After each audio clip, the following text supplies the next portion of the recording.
Hi, welcome to the second episode of the Time for Goliath to Die series. Today we'll be looking about courage. The story of David is anchored on the courage of a small young boy to stand out to a big problem that was facing his society.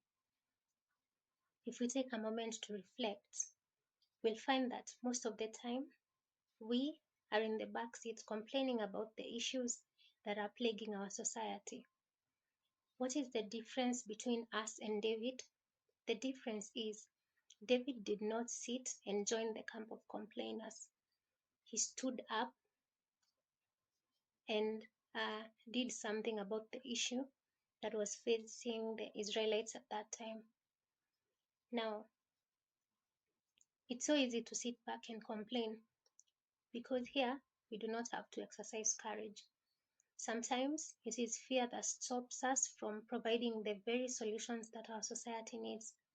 Courage allows us to create the solutions to the issues that plague us as a society, instead of taking the back seat and watching it crumble.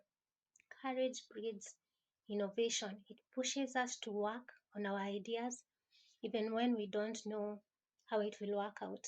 It is acting despite fear and uncertainty.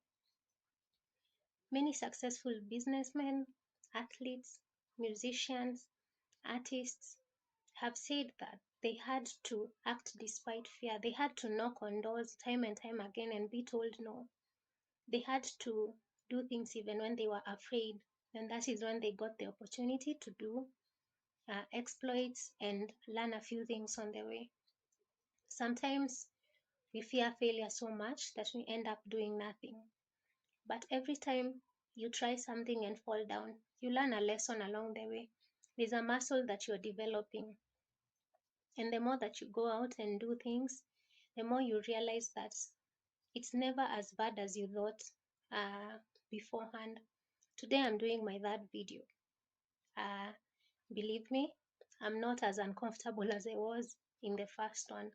And I'm learning so many things along the way about myself, about how to improve my message, and just allowing God to guide me throughout the way.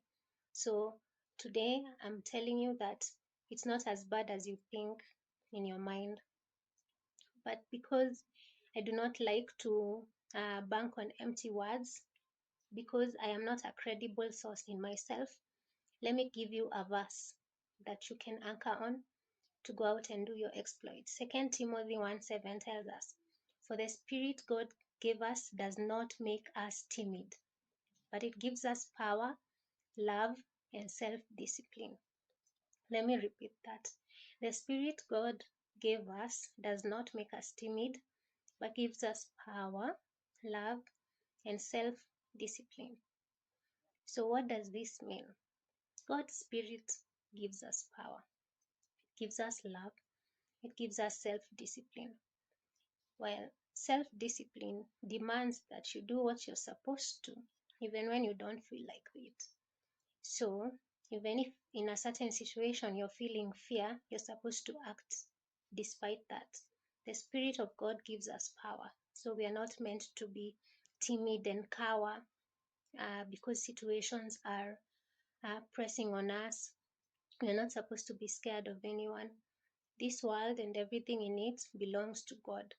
And even if doors are slammed on our face, He will give us the grace to go through that moment and learn from it. David called out the biggest problem in his society, and he was only a little boy. He solved a problem that even the king and his soldiers feared.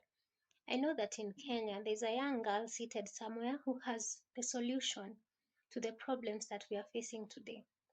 I know there's a young boy in a school somewhere struggling with his own issues who doesn't know that he holds the very key to our future today.